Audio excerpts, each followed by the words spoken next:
Как звучит внутри голос Творца? Как понять то, что он не иллюзия? Просто жизнь в этот миг созерцай, вдохновение свое, трудолюбие.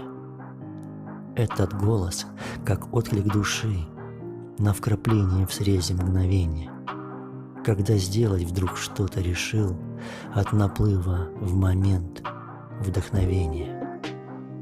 Ты молчишь, и вокруг тишина, лишь безмолвие и созерцание, а внутри суть творения видна, и есть смысла его понимание.